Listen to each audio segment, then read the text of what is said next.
communauté de coups critiques, on se retrouve aujourd'hui pour un tout nouveau montée de niveau et je suis très content d'accueillir sur la chaîne Citrouille qui aujourd'hui vient répondre à mes multiples questions et qu'on peut voir entre autres dans les différentes vidéos de Maxime Rominet de la chaîne Sombre Machination et autres Globtopus. Et bonjour Citrouille, ça va bien?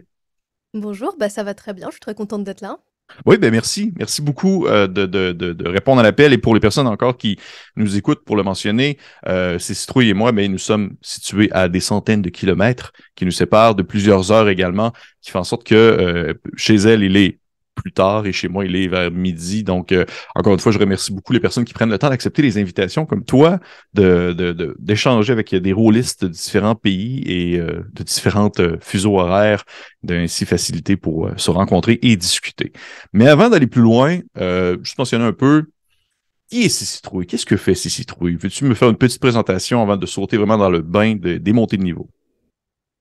Oui, du coup, comme tu l'as dit, moi je suis principalement dans les vidéos de Maxime Robinet, donc Globtopus. Mhm. Ça fait, alors hors caméra, ça fait 12 ans qu'on joue ensemble.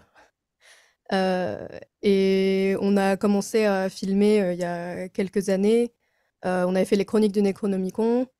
Et maintenant, on a Sombre Machination depuis 3 ans, je crois. Et on fait des lives JDR régulièrement sur Twitch, sur la chaîne de Globtopus. OK. Euh, et donc, oui, moi, je suis passionnée de JDR depuis beaucoup plus longtemps que ça. Ça fait 20 ans environ que je joue. OK. Voilà. Ben, écoute, c'est sûr qu'on va en découvrir un peu plus sur toi lorsque je vais peut-être piger des questions qui sont en lien avec ton passé rôliste, parce que pour les personnes qui nous écoutent et qui ne connaissent pas la formule, comment fonctionne le montée de niveau, eh bien, c'est une série de questions que je pige au hasard et qui peuvent porter sur le jeu de rôle en général ou les sujets connexes. Et souvent, ben, ils sont soit très spécifiques à la personne que je reçois comme invité ou également aussi des questions qui sont très générales, qui pourraient être posées à n'importe qui. Donc, c'est vraiment le hasard qui décide un peu vers où s'enligne l'entrevue.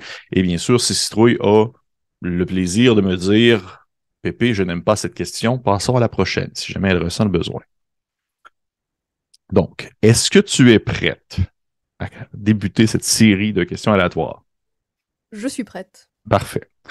On se lance ainsi dans la première question que je pige au hasard. Autrefois, j'avais une petite pochette physique avec des questions papier que je pigeais vraiment dedans de manière aléatoire, mais pour conscience environnementale, maintenant, c'est une roulette virtuelle qui me donne en fait les questions. Fait que je regarde un peu à droite, la roue tourne et la première question étant OK. Il y a des questions qui vont être beaucoup plus sérieuses, des questions qui sont beaucoup plus loufoques, ça dépend vraiment de la situation. Et là, c'est une question très classique de base que j'ai souvent lors de mes enregistrements, c'est justement, je serais curieux de savoir un peu l'introduction au jeu de rôle pour ces citrouilles, ça leur ressemble à quoi? Comment est-ce que ça a débuté cette passion pour le jeu? Euh, alors moi, quand j'étais petite, mais trop petite pour jouer à ce à quoi il jouait, mon cousin jouait à l'Appel de Cthulhu. Et je pense que la première fois que je l'ai vu jouer avec ses amis, moi, je devais avoir 7-8 ans. Hem, mais après, j'ai commencé à jouer vraiment quand j'avais 12 ou 13 ans. Et en fait, je suis venue au jeu de rôle parce que j'aimais l'horreur, plutôt que venue au jeu de rôle d'horreur parce que j'aimais le jeu de rôle. Et je sais que beaucoup de gens, aujourd'hui et avant, mentionnent Donjons et Dragons, et j'avais même pas idée que Donjons et Dragons existait, pendant assez longtemps, pour être honnête. Parce que, bah, mon truc, c'était, l'Appel de Cthulhu, qui est super populaire en France, faut le dire aussi, heu, par rapport à l'Angleterre où j'habite maintenant. Je trouve que l'Appel de Cthulhu est beaucoup plus connu, en France. OK. Donc voilà, c'était mon 1er jeu de rôle. OK. Est-ce que tu te souviens, c'était quoi? Souvent, c'est ça, j'ai souvent des sous-questions à mes questions parce que on parle et on échange et tu mentionnes des choses que je trouve intéressantes, donc je vais rebondir parfois sur ce que tu peux dire. Et là, je serais curieux. Est-ce que tu te rappelles, c'était quoi ton premier personnage? Ouais, parce que le premier scénario que j'ai fait, ça se passait c'était l'Appel de Cthulhu, mais en Égypte antique. Mais je pense que c'était un scénario qui avait été fait, spécialement, pour nous. Et mon premier personnage, c'était une prêtresse, d'un temple d'Isis. Heu OK. et c'était très particulier parce que du coup, bah, comme beaucoup de gamins, je pense, moi j'adorais, l'Égypte. Mhm. l'Égypte antique, les pharaons, etc. Donc, et ça, plus l'horreur, c'était vraiment un mélange incroyable.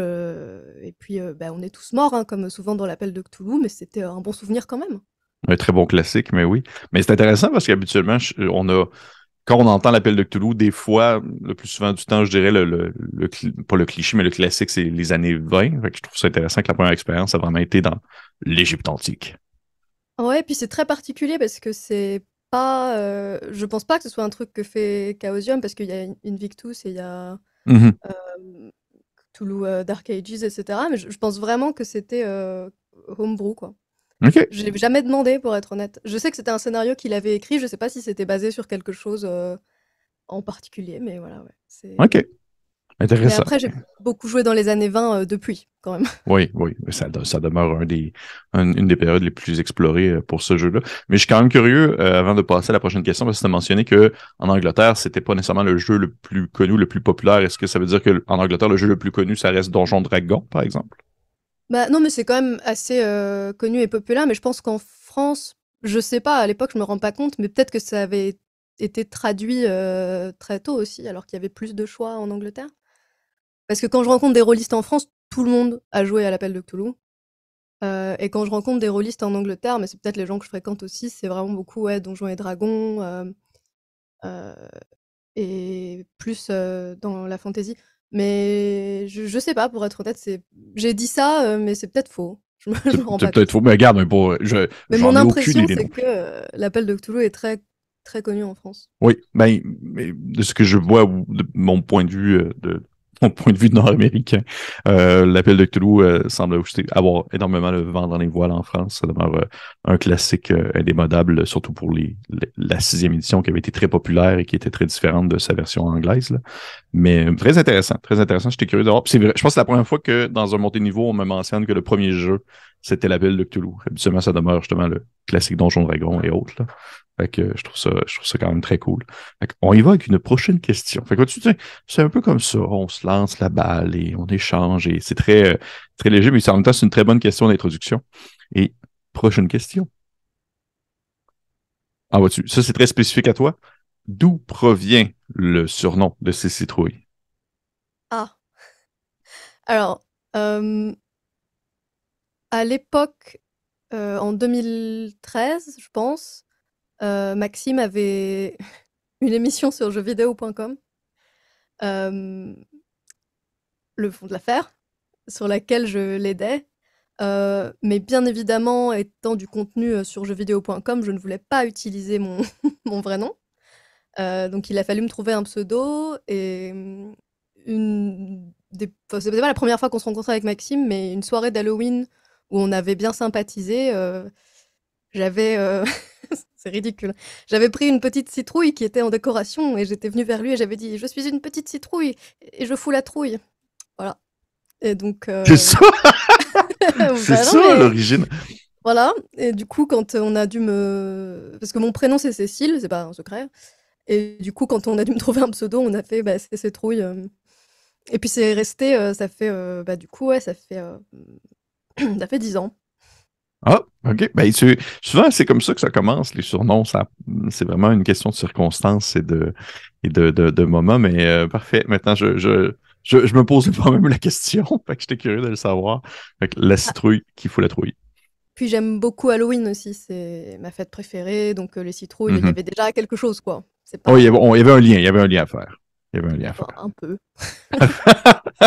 Un petit peu. Parfait. Donc, on y va avec une prochaine question. Hum, OK. Est-ce que tu as ben, ça répond un peu à la question, c'est sûr, là, on échange, fait qu'il va arriver qu'il y a des questions que tu vas déjà préalablement avoir répondu dans d'autres circonstances, mais là, je comprends que tu as une appréciation pour l'horreur en général, que ce soit justement via les jeux vidéo, la littérature, le cinéma, ou bref, les autres médiums en général. Euh, oui, alors, ça dépend. Non, mais si, en fait, j'adore l'horreur, c'est de Mhm, famille. J'ai toujours regardé des films d'horreur avec mes parents. J'en regarde encore quand je rentre chez moi. Et les jeux vidéo d'horreur, ça dépend vraiment. mhm, Euh, Parce que je suis plus jeu très narratif. Mhm. Et pareil pour le JDR, je suis très jeu narratif, je suis pas trop 40 lancers de dés et 500 calculs pendant un combat parce que ça me sort vraiment de l'immersion. En fait, j'aime bien l'horreur parce que j'aime bien me plonger dans des histoires et dans des univers surtout. Et il y a plein d'univers dans l'horreur que j'aime bien, probablement plus que dans d'autres genres. Euh, mais par exemple, bah, là en JDR, à côté de moi, j'ai. Ah bah non, j'ai que des jeux d'horreur en fait. Non, j'ai Donjons et Dragons aussi. OK, ben Mais, vois-tu. mais sinon, j'ai. Ouais, j'ai l'Appel de Cthulhu dans diverses formes. J'ai Tales from the Loop, c'est un peu de l'horreur aussi. Oui, oui, oui. Delta Green. C'est vraiment un truc qui me parle parce que je pense que souvent dans l'horreur, il y a des super belles histoires humaines. Ça fait super kitsch ce que je dis, mais c'est vrai parce que c'est souvent des situations qui poussent les personnages à bout, que ce soit dans les jeux vidéo, dans les films ou dans les JDR. Et à l'inverse, il y a l'autre pendant de l'horreur qui est ridicule, qui défoule. Moi, j'adore les films gore, les trucs un peu ridicules, les séries Z. Euh, et j'aime bien aussi jouer Pulp, où voilà, on éclate du monstre. Et je trouve que ces Mhm. deux pendant-là de l'horreur, bah, c'est pas mal de ce que je consomme comme média, ouais. Mhm. Ben écoute, moi, pour le vrai, je comprends ce que tu veux dire, puis je trouve pas ça kitsch dans le sens que il y a on dirait, il y a une capacité à aller creuser dans le genre humain puis d'y montrer le pire comme le meilleur selon la situation, là. Fait que non, je comprends très bien l'attrait.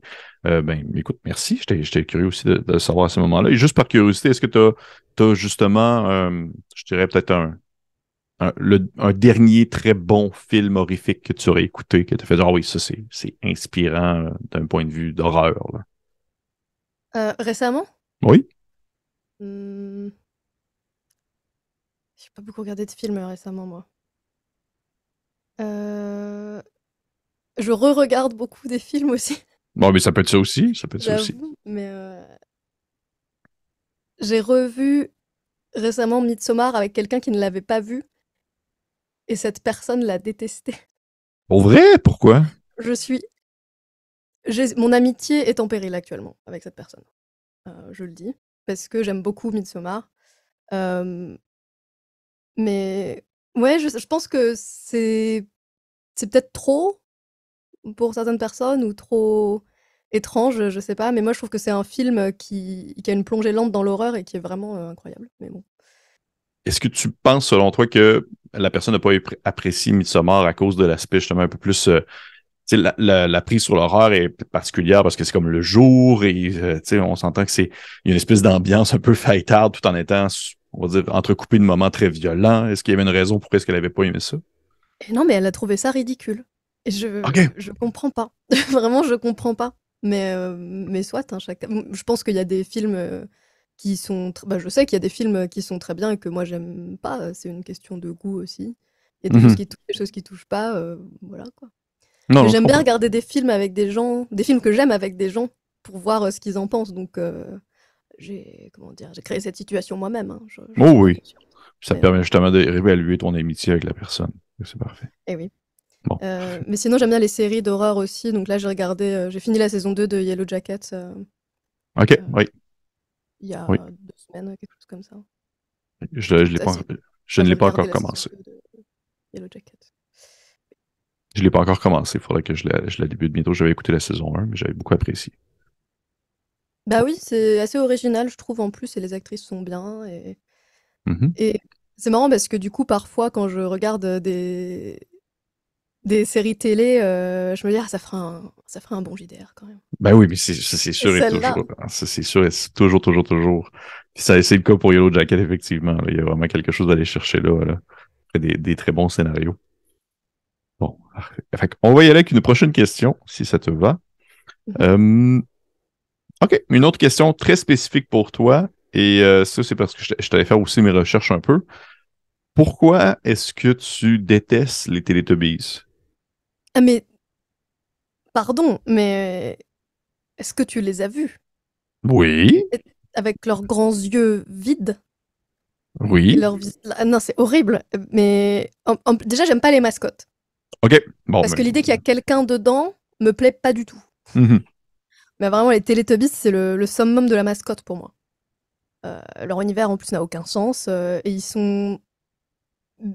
J'ai l'impression qu'ils vont venir kidnapper des gens et les manger, quoi. J'ai vu la première Mhm. fois ça quand j'étais petite, mais pas si jeune que ça, parce que ça a commencé, j'étais déjà assez vieille, je devais avoir, je sais pas, 8-9 ans, quoi.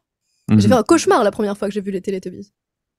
C'est cauchemardesque comme situation et comme créature. Je trouve ils ont des télés dans le ventre en plus et une antenne sur la tête. Est-ce que si t'enlèves leur combinaison, ils ont une antenne en chair comme ça? Je sais pas. C'est horrible. J'avoue que Ça me fait dit comme vraiment peur.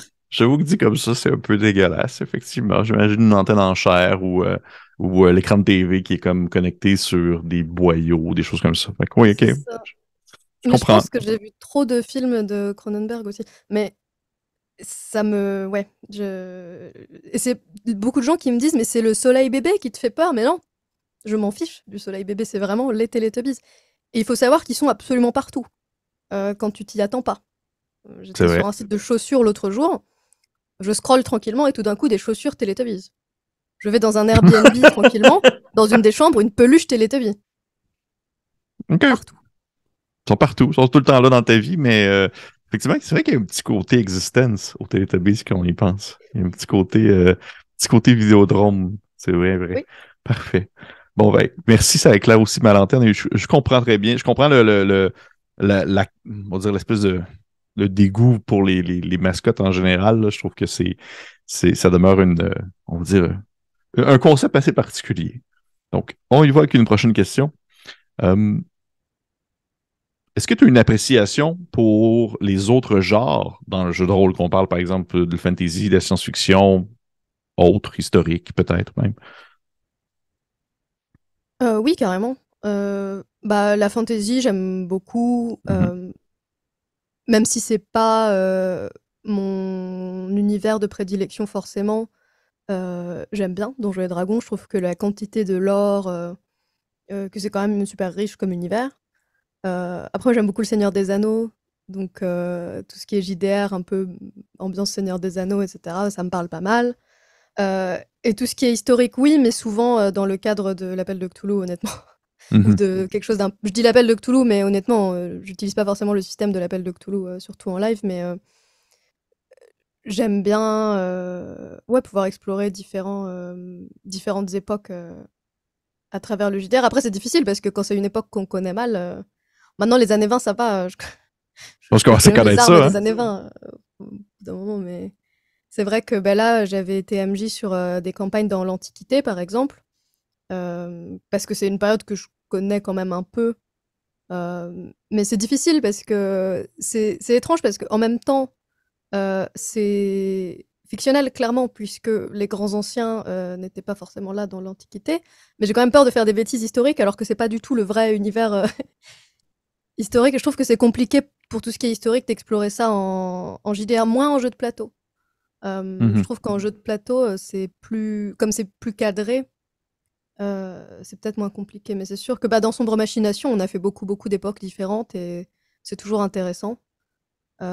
Et après, dans le JDR, plus généralement, j'aime aussi beaucoup les JDR à concept. Je sais pas OK. trop comment décrire ça. Bah, par exemple, La femme de barbe bleue. Je sais pas s'il y a une Oui, VF oui, de pièce. oui, oui. C'est de l'horreur aussi, mais c'est un JDR qui, je trouve, est beaucoup basé sur son concept, que je trouve vraiment collaboratif et vraiment intéressant. Tout ce qui est Everyone is John aussi, je trouve ça génial, Mhm. par exemple, parce que c'est hyper facile de commencer à y jouer. Donc tout ce qui est one-pagers et qui peut juste aussi bah, aider à présenter le JDR à des gens qui connaissent pas forcément, je suis très friande de ça. Mhm. Et après, je pense que je jouerai dans à peu près tous les univers. La science-fiction, oui, mais je préfère quand ça reste de l'horreur et les trucs qui sont très très science-fiction ou des trucs type univers Star Wars, etc. C'est pas du tout mon truc, pour le coup. OK. Euh, mais à regarder non plus. OK. Intéressant. Mais je comprends qu'est-ce que tu veux dire pour justement les jeux de rôle un peu plus conceptuels, là, ils vont tourner autour d'une manière de faire assez précise dans un contexte aussi vraiment vraiment particuliers, comme justement Everyone is John ou Les Femmes de Barbe Bleue, là, ça, je comprends très bien. Mais justement, si je me trompe pas, est-ce que c'était Cthulhu Invictus que tu avais animé pour la chaîne de... Ouais, on a appelé ça Cthulhu Invictus, mais c'était un système Cthulhu Dark, hein. OK. Parce qu'en live, c'est honnêtement hyper chaud d'utiliser le système de la V7 parce que c'est trop Bon, c'est lent. trop. Alors que Ouais. Cthulhu Dark, c'est un système hyper simple qui laisse la place à la narration en utilisant juste les lancers de dés pour les moments pour faire avancer l'intrigue. En live, c'est juste la seule option pour moi parce que je suis pas MJ de base. Mhm. Mais ouais, c'était Invictus, un scénar déjà écrit et un que j'avais fait moi. J'en prépare un autre là parce que je trouve que je l'ai même acheté en papier le bouquin de Invictus parce que je trouve que c'est une époque qui se prête vachement bien à l'horreur Lovecraftienne, surtout l'expansion de l'Empire romain dans tous les territoires un peu euh, à l'époque où c'est quelque chose qui va très connu par les gens en général. Donc on Mhm. avait fait pas une campagne, un scénario en Dacie, donc là où est la Roumanie actuelle. Et il y a plein de légendes locales, il y a plein de choses à explorer et c'est pas toujours très exploré, mais moi je trouve ça intéressant. Est-ce que Euh, tu apprécies, du moins, est-ce que ça fait comme un peu partie de ton plaisir aussi dans le contexte où justement tu vas animer un jeu de rôle qui va être dans un contexte historique assez précis, de faire, on va dire, les recherches en amont, justement, sur l'apport historique de la chose, même si on s'entend que ça demeure de la fiction dans un monde où les grands anciens existent puis que ça se peut pas, mais il y a comme, est-ce que tu as le petit plaisir d'aller chercher les petits éléments, les petits détails historiques du moment, là? je trouve ça hyper intéressant, parfois un OK. peu trop, Maxime dirait probablement, parce que j'ai tendance à lui envoyer beaucoup de background et quand je fais des personnages, je recherche à quelle université ils ont pu aller, comment c'est là où ils vivent, parce que je suis très très curieuse. Euh, et par exemple, mon personnage des Mémoires du Mythe, donc le podcast qu'on fait, elle est médecin, euh, mais aussi un peu chercheuse en médecine, et je l'ai faite chercheuse en endocrinologie, à l'aube de l'endocrinologie, parce qu'il y a la découverte de l'insuline dans les années 20. Et il y a plein de JDR comme ça où on va mettre des backgrounds aux personnages qui apparaissent un peu en filigrane dans l'histoire, mais pour moi, c'est important. Et du coup, si je crée mes scénarios, pareil, c'est important. Pas forcément que ce soit historiquement parfait, mais qu'il y ait des petits détails et des choses que je sais moi, par exemple, qui vont aider. Si les personnages se baladent, par exemple, dans le monde que j'ai créé, j'ai envie quand même de connaître un peu ce monde-là. Mhm. Oui, je Et je comprends. trouve Je que comprends. pour l'éducation, je trouve que c'est bien aussi le JDR parce que même quand j'étais plus jeune, j'ai passé des heures à rechercher des trucs pour mes personnages sur dans les années 20, la condition des femmes dans les années 20 aussi, parce que j'étais assez curieuse, parce que je faisais des personnages féminins la plupart du temps. Euh, et puis les États-Unis dans les années 20, la prohibition. Et je pense que j'ai appris presque autant d'histoire en lisant des JDR et en préparant des JDR qu'en cours Mhm. d'histoire, honnêtement. Non, mais pour vrai, je trouve ça super intéressant, puis je trouve ça vraiment cool que tu le mentionnes parce qu'effectivement, je trouve qu'il y a un grand apport qu'on peut aller faire d'un point de vue d'apprentissage justement dans l'histoire et souvent les scénarios qu'on peut mettre de l'avant. Là, le nombre de fois que je me rappelle une fois, je devais écrire, pas je devais écrire, mais j'avais écrit un scénario pour l'animé que ça se déroulait durant la Révolution américaine. J'ai fait des recherches en amont, mais sur des informations qu'au final, j'étais bien content de mettre en pratique, mais que c'était pas tant important dans la partie non plus, là, mais que moi, en tant que maître de jeu, j'avais comme le plaisir de me dire, ah oui, c'est vrai, il mangeait telle chose sur le terrain dans ces années-là, ta, ta, ta. Je trouvais ça bien stimulant, puis effectivement, il y a un bel apport en lien avec l'apprentissage, malgré le fait que ça demeure de la fiction, bien sûr, mais il y a toujours on va dire un petit background hein, très historique qui est intéressant à aller titiller, on va dire ça comme ça. Et je sais pas si tu trouves que c'est le cas aussi, mais moi je pense que ça peut aussi, pendant les recherches, t'inspirer des scénarios ou des angles auxquels tu n'aurais pas du tout pensé pour ton histoire ou Mhm. ton personnage. Donc c'est un peu comment dire, il y a les deux côtés, quoi. Tu vas rechercher pour ton JDR et tes recherches vont améliorer ton JDR. Donc c'est. Mhm. Ah oui, vraiment, parce que des fois, tu peux tomber sur sur un événement historique que tu ne connaissais pas, puis que tu fais comme, hein, wow, OK, il y a quelque chose à aller chercher là, il y a quelque chose à aller stimuler à cet endroit-là. Fait que non, je suis vraiment d'accord. Puis moi, on dirait plus on y pense, plus on va dessus, je pense, puis je me dis qu'il faudrait que je fasse une capsule là-dessus. Je trouve ça vraiment intéressant comme sujet.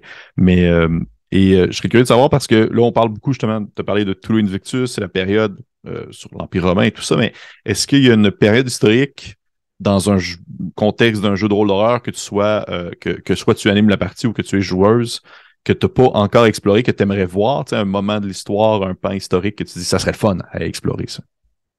Ouais, ben là, je viens d'acheter. Est-ce que je l'ai là?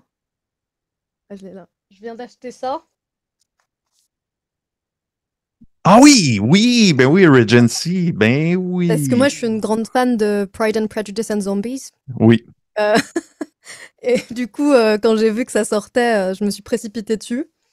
Euh, Il y a une autrice que j'aime bien. Enfin, je dis que j'aime bien. J'ai fait un de ses scénarios qui est sur le Miskatonic Repository. Oui. Euh, J'avais fait qu'elle avait fait à l'époque victorienne et j'ai vu qu'elle avait fait un scénario. Elle s'appelle Cat Clay et elle a fait un scénario pour Regency aussi. Mhm. Donc je vais aller regarder ça. Et puis c'est une époque que, vivant en Angleterre, euh, j'aime beaucoup, que ce soit les bâtiments euh, un- ou plus j'aime beaucoup le fait que les gens aiment beaucoup cette espèce de passion des gens pour la Régence, qui est une période hyper courte. Je trouve ça incroyable. C'est vrai, hein, Euh, c'est vrai au final, ben oui. ah, c'est Jane Austen, hein, c'est tout. Ben oui. C'est comme c'est stimulé par tu sais, une autrice ou quelques-uns et puis ça donnait en amont tu sais, un amour très passionnel pour cette période-là qui, comme tu le dis, demeure très courte. Puis il y en a d'autres jeux de rôle qui sont sortis qui ont stimulé ça. Mais cool, ben écoute, ok, on va pas spoiler, dire rien, on va rien dire du tout, mais si jamais, ça va être très curieux, si jamais je vois que ça se passe sur la chaîne en lien avec ce livre-là et les scénarios qui sont dedans, ben à ce moment-là, je le partagerai parce que je trouve ça très cool. Et encore, effectivement, c'est une période qui a été moins, on va dire qu'on a moins vu en jeu de rôle horrifique. Est-ce qu'il va y avoir des zombies, peut-être? Je ne sais pas. On va voir. On va voir. Parfait. Ouais, je On... pense que toutes les périodes peuvent être intéressantes à explorer. Mhm. Il y en a qui sont pas beaucoup explorées, je pense. C'est tout ce qui est préhistoire. J'ai pas vu tant de trucs que ça. Il y a un JDR préhistoire, je crois.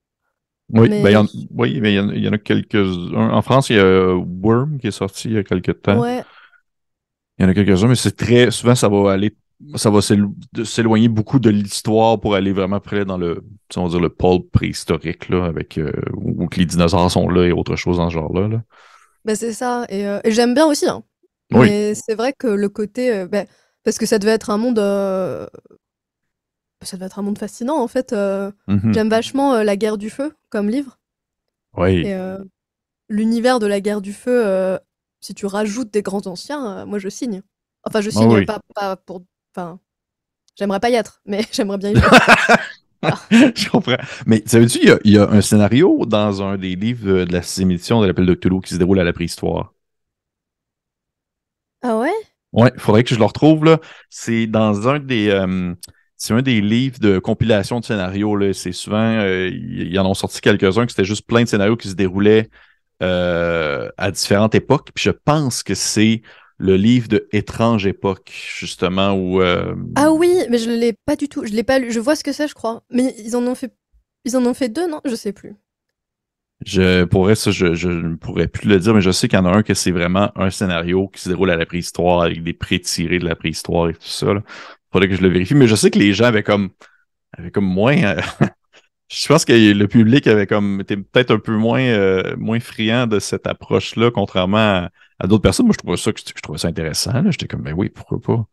Ouais, je Pourquoi trouve ça pas? intéressant aussi, mais c'est difficile, hein. Après, ici, il y a plein de trucs que j'aimerais bien explorer et qui ont été explorés par l'appel de Cthulhu. J'en ai un, c'est les années 20, je crois aussi, mais la Nouvelle-Orléans. J'ai un truc qui est dans les années 70, où j'ai le bouquin aussi. Mais ouais, franchement, je trouve que toutes les époques peuvent se prêter au JDR, Mhm. avec leurs Vraiment. différentes superstitions et peurs. Enfin, je dis au JDR d'horreur, j'entends, parce que en vrai, c'est tout ce que je fais, on va pas se mentir. Oui. Voilà. C'est correct. On Mais a c'est fait, on a fait Donjons et Dragons aussi, mais c'était très compliqué. C'était très compliqué. Ouais. Mais oui, je l'ai retrouvé, ça s'appelle Maudite soit la ville. C'est un scénario dans l'étrange époque, dans lequel les joueurs incarnent des personnages de la préhistoire. Mais j'ai aucune idée du scénario plus. Je sais pas du tout comment ça se Faudrait que je traduit. regarde.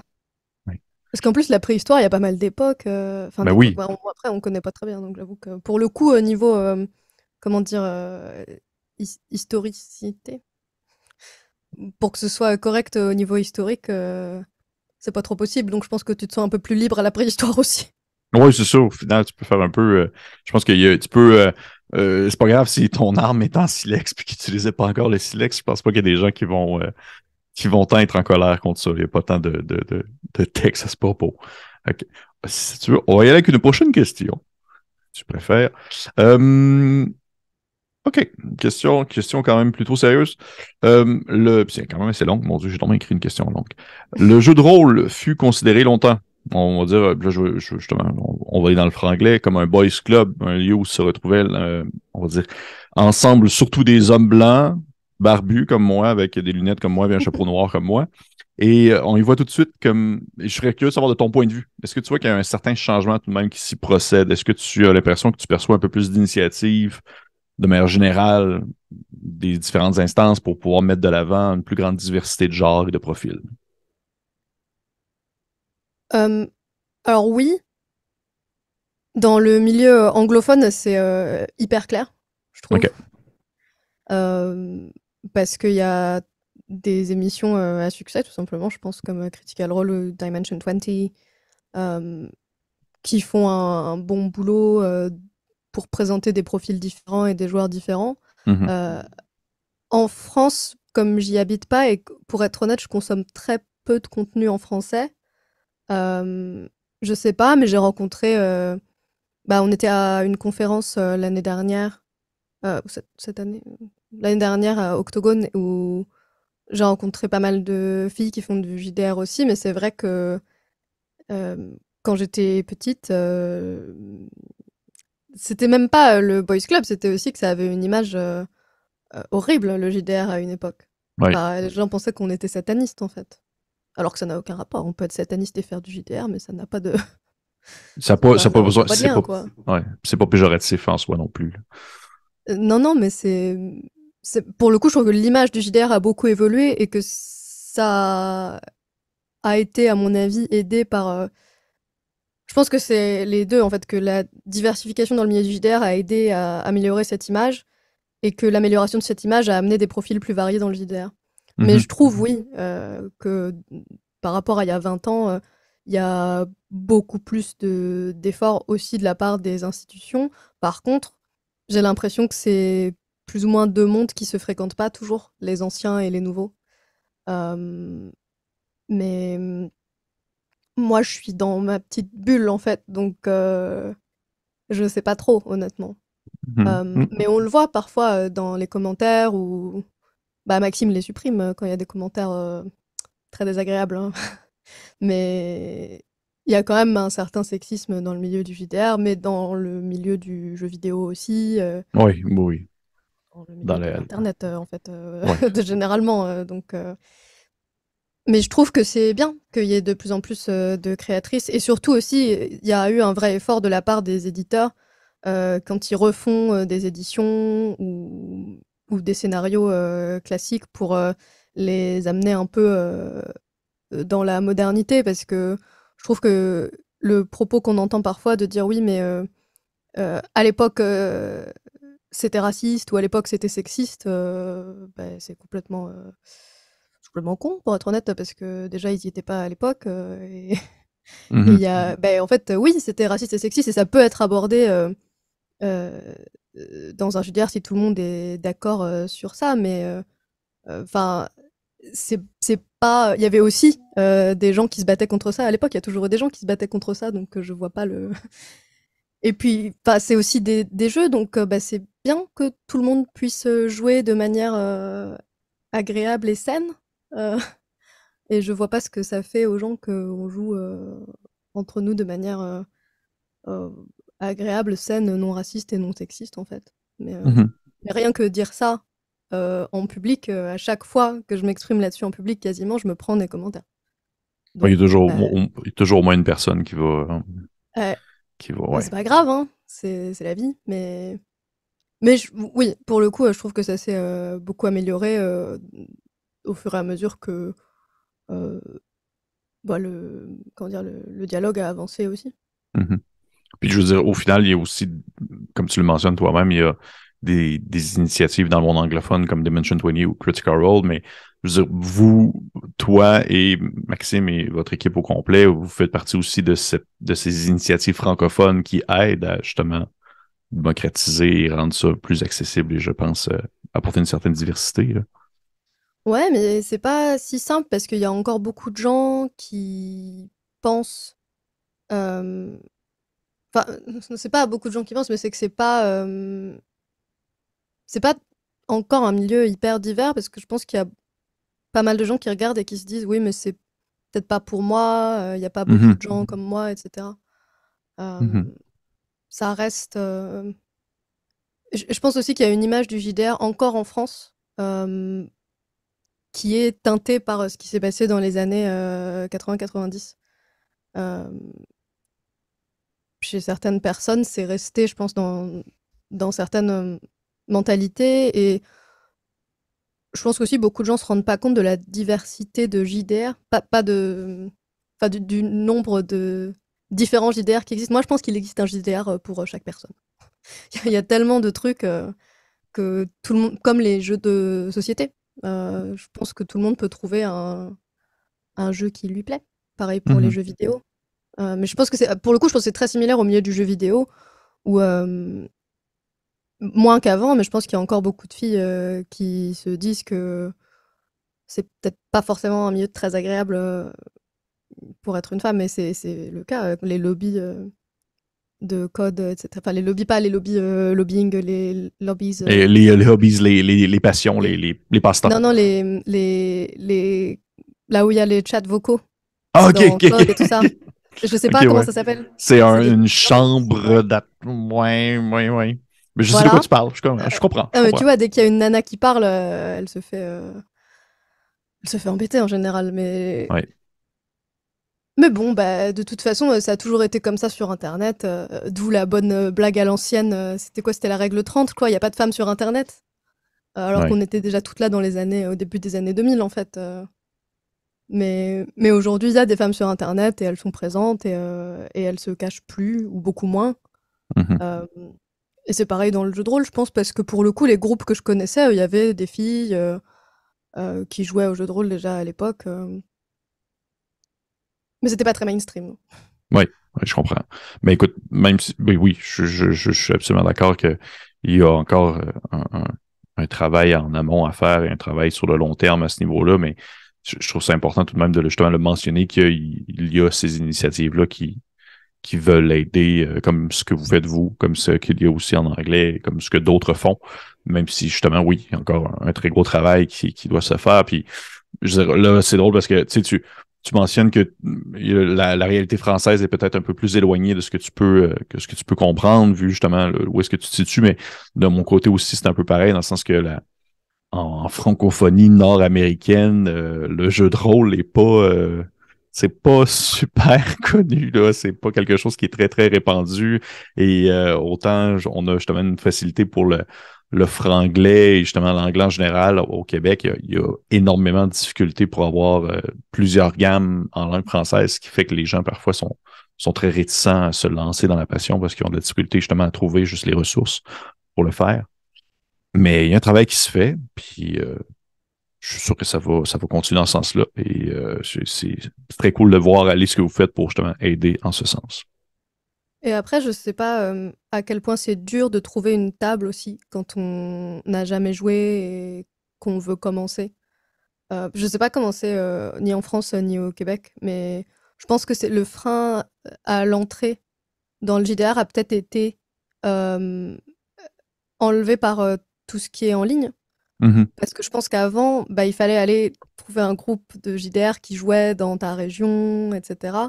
Et aujourd'hui, comme tu peux jouer sur Discord ou sur Roll20 ou ou je sais pas du tout comment ça marche, mais mais Les il autres. y a moyen quoi de trouver. Et puis les Ouais. éditeurs de jeux aussi proposent des tables pour jouer à leurs jeux virtuels. Je sais Mhm. que il y a un JDR qui s'appelle Mir, avec qui on a bossé nous et dont j'aime beaucoup l'univers. Eux, ils font ça sur leur Discord, ils proposent des parties.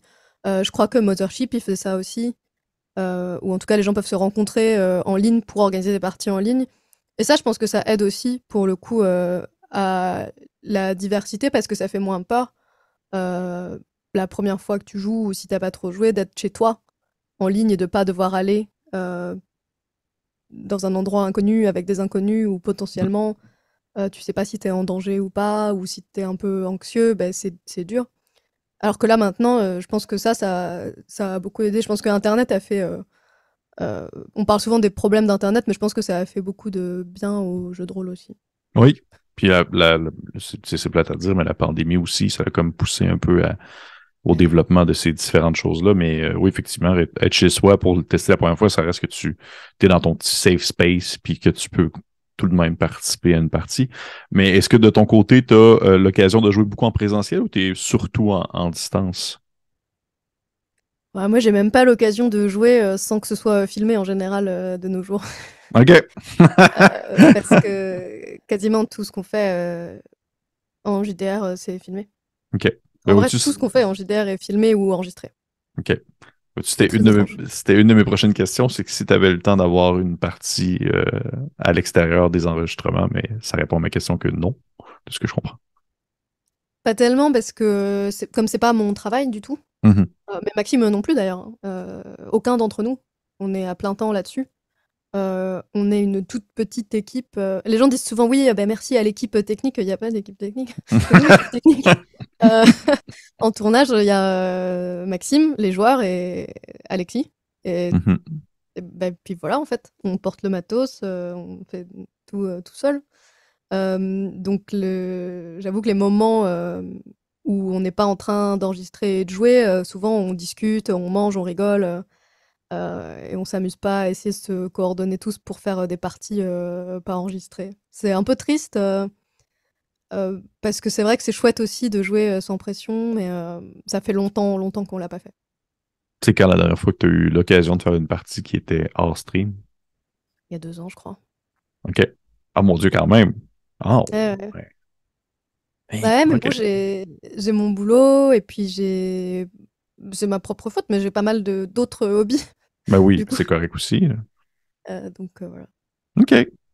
Ben, écoute, je te souhaite tout de même d'avoir l'occasion, peut-être prochainement, de faire une partie hors ligne, si jamais. Écoute, je réfléchis à combiner ça avec mes autres hobbies parce que par exemple, j'adore la randonnée. Est-ce que j'irais pas faire des parties de JDR en marchant? Je ne sais pas.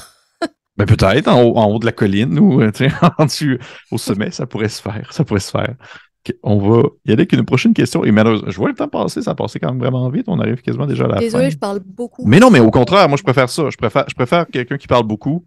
Comme ça, je peux juste comme rester assis comme ça, puis rien dire, puis avoir de l'air comme un peu une statue. Mais je préfère vraiment ça. Je préfère quelqu'un qui parle que des fois, j'ai eu des personnes en entrevue qui me répondaient des oui, Ah non. bah, Et là, j'étais comme t'inquiète pas, hein, j'ai été journaliste dans une autre vie, je connais bien l'interviewé l'interview, qui oui. ne veut pas te répondre, Ouais. Fait que qui est non, très timide ou voilà. j'apprécie ça, j'apprécie ça. Mais justement, en sachant qu'on s'approche tranquillement de la fin, il y a une question que je vais quand même cibler précisément dans le lot que j'avais écrit parce que je suis vraiment curieux de le savoir, de ton point de vue. Quelle est la sombre machination que tu as trouvée la plus effrayante à jouer? Alors, je vais faire 2 réponses. Une qui va être très vague parce que OK. ça sort dans très longtemps, je pense, Ah, OK. et une autre sur un autre, une saison qui est sortie, mais il y a une OK. saison qu'on a tournée là, il y a pas longtemps, où j'en ai rêvé Oh, shit, OK. tellement ça m'a choquée, enfin choquée, pas dans le sens horrifié, mais vraiment à la fin, j'étais encore là. Donc on a tourné une saison récemment qui est moderne, où on est en tenue militaire, etc. Un truc assez différent de ce qu'on fait d'habitude et où esthétiquement c'est badass quoi, tu vois. Et par contre, émotionnellement, c'était une des pires OK. pour mon personnage et du coup, c'est un personnage qui est resté. après avec moi, pour le coup. OK. Hem et sinon, le dernier épisode, enfin la dernière, époque de l'Abysse du Temps, où c'est les 2 sœurs jumelles, qui se retrouvent, dans une grotte à la fin, ça c'est la sombre machination qui m'a peut-être, parce que c'est quelque chose qui est tellement JDR où ce qui arrive est terrible et c'est sur un lancer de dés Hmm. que tout s'écroule. Et en plus, c'était très particulier parce qu'on était vraiment dans une grotte, du coup, on avait froid, on était fatigué, on était au bout parce que bah, l'histoire arrivait au bout aussi, nos personnages étaient en conflit, et là, il y a ce lancer de dés, et bam, une fin absolument terrible pour les deux jumelles. Et ouais, donc c'est l'Abysse du Temps 2021 ou 2022, la dernière saison 4 de l'Abysse du Temps, Mhm. OK. qui m'a le Je, plus. t'as le plus marqué. Ben, ça, j'en avais déjà parlé avec Maxime, puis ça, je le félicite pour mettre un, une ambiance aussi tangible que dans l'endroit où vous jouez. C'est vraiment l'endroit où se déroule la partie, presque, là. Mais ça peut venir influencer. Mais tout ça va être dans la description de la vidéo pour les personnes qui nous écoutent et qui n'ont jamais écouté de Sombre Machination. Je conseille fortement d'aller jeter un coup d'œil. Pour ma part, ça a été des très belles découvertes l'année passée. Et je pense qu'on a le temps pour une dernière question. Ça te va? Bien sûr. Ça te va? Et on va vraiment y aller au hasard, comme ça se peut que ça se fasse patate et que ça soit vraiment pas intéressant, mais j'espère que oui. On y va avec une dernière question. Hmm. Ah, ben vois-tu, tu l'as mentionné un peu tout à l'heure, mais je suis quand même curieux de revenir sur le sujet aussi. C'est quelle importance est-ce que tu accordes au système de jeu en soi? Euh, Beaucoup, honnêtement. OK. Mais dans le sens où, pour moi, il faut que le système de jeu soit une aide et pas une intrusion euh, au roleplay. OK. Parce que je joue au jeu de rôle pour le rôle, Oui. plus que pour le jeu. C'est très très narratif ce qu'on fait, et ce que j'apprécie dans le JDR, c'est raconter des histoires. Et il y a des systèmes que je trouve idéaux pour ça, et il y en a d'autres que je trouve intrusifs. OK. Donc pour moi, c'est important le système de jeu, ouais. Est-ce que tu, Et ouais. est-ce que tu pourrais me mentionner un jeu, par exemple, que tu as trouvé un peu intrusif, justement, côté système? Ah bah Donjons et Dragons. Oui. Oui, Et... OK. Ouh. Mais c'est parce que je devais être MJ et que je passais mon temps à dire alors, je te dis ça dans 2 secondes, et c'est ma faute aussi parce que même avec un écran, c'était ma première fois à faire du D&D. Les combats étaient hyper compliqués, moi qui n'ai pas du tout de vision dans l'espace, c'était horrible. Donc je trouvais ça vraiment très intrusif. Et à l'inverse, quand je parle de mécanismes qui aident Mhm. au JDR, je trouve par exemple que dans Tales from the... Je trouve que Tales from the Loop, le système est plutôt bien fait. Parce que j'aime bien les systèmes de pool de dés. Oui. Et le fait d'avoir des états, genre stressé, blessé, etc., et ben ça va t'obliger, entre guillemets, à jouer certaines scènes, ou à garder ça à l'esprit et à te mettre dans la peau de ton personnage en détresse. Et je trouve ça hyper intéressant. Euh, et je trouve que ça aide au roleplay, pour le coup. Euh, dans l'appel de Cthulhu, il y a des choses qui... la V7, enfin le classique, il Mhm. y a des choses qui, je trouve, aident au roleplay et des choses qui n'aident pas. Mais souvent, souvent, on va passer sur certains trucs qui sont un peu compliqués. Encore une fois, les combats, quand t'es en live et qu'il faut faire plein de lancers de dés, c'est compliqué, donc généralement, on les règle assez vite. Par contre, je trouve que la fiche de capacité est bien faite dans l'appel de Cthulhu, et que ça t'aide à réfléchir à qui est ton personnage quand tu fais la création de perso.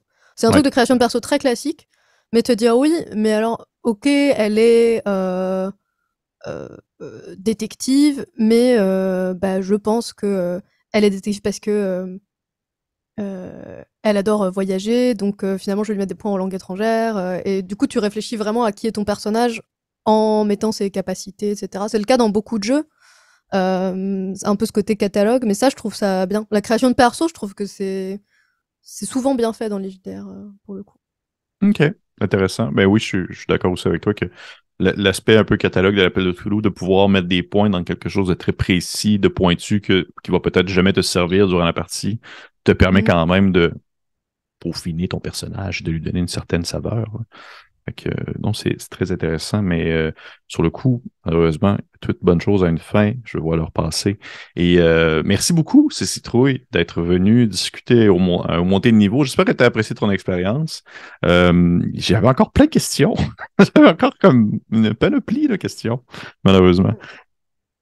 Bah, si tu veux, on peut refaire ça, Ben, oui, éventuellement, ça pourrait être cool. J'aimerais ça si jamais tu as le temps et l'occasion et l'intérêt aussi. J'aurais encore mille et une choses à te poser comme question et je trouve ça très intéressant de pouvoir échanger avec toi sur justement ta vision du jeu, autant d'un point de vue micro sur le fonctionnement vraiment des règles ou même macro avec on va dire tout ce qui touche l'ambiance et le côté historique parfois qu'on peut justement intégrer dans certaines parties horrifiques. Fait que bon, en fait, pour les gens qui nous écoutent, les personnes qui nous écoutent présentement et qui ne connaissent pas Citrouille ou Maxime ou ce qu'ils font sur la chaîne de Sombre Machination, tous les liens menant sur leurs différentes plateformes vont être dans la description de la vidéo. Je vous conseille fortement d'aller voir ça. Moi-même étant un grand consommateur de tout ce qui est horrifique, malgré ma chemise fleurie, les gens, ben, je sais pas pourquoi je dis ça, mais malgré cette chemise fleurie, je vous conseille fortement d'aller voir ça parce que moi, j'ai trouvé vraiment beaucoup de ces sombres machinations que j'ai énormément apprécié et ou même les autres aussi parties. Vous avez d'autres one-shots, d'autres séries qui vont parfois toucher l'horreur ou parfois même, je me trompe pas, mais aussi des séries qui sont pas du tout horrifiques. Est-ce qu'il y en a? Oui, oui, oui, et on fait aussi du JDR d'humour, si on peut appeler ça comme ça, OK, en live. Là, on a fait du Everyone is John en live plusieurs fois, par exemple, OK. ce qui est toujours rigolo. Hem Et on fait ce qu'on appelle les JDR à la zob régulièrement, où en fait on fait un peu n'importe quoi. Il y a une partie où on joue des chatons meurtriers. Parfois on fait n'importe quoi parce que ça soulage aussi, hein, faut le dire. Oui, oui, oui, je comprends. Je comprends. Fait que allez voir les chatons meurtriers sur Mm. les chaînes dans Non, le fond. Non, allez non, voir OK. plutôt Sombre Machination. Je OK. pense que OK. Bon, allez voir son vraie machination. Et en dernier, si jamais vous avez l'occasion, allez voir les chatons meurtriers. Ça pourrait être, si c'est un peu plus votre style. Fait que, encore une fois, merci beaucoup, Citrouille. Merci aux personnes qui nous écoutent présentement. Je vous conseille fortement bien sûr, comme d'habitude, le petit message de fin d'enregistrement, de liker, partager, commenter. Si vous avez des questions, mettez-les en commentaire. Ça va me faire plaisir de répondre. Si vous avez des questions aussi pour Citrouille, vous pouvez aussi les mettre en commentaire. Il va peut-être les voir. Et pour les autres, on se dit à la prochaine. Au revoir.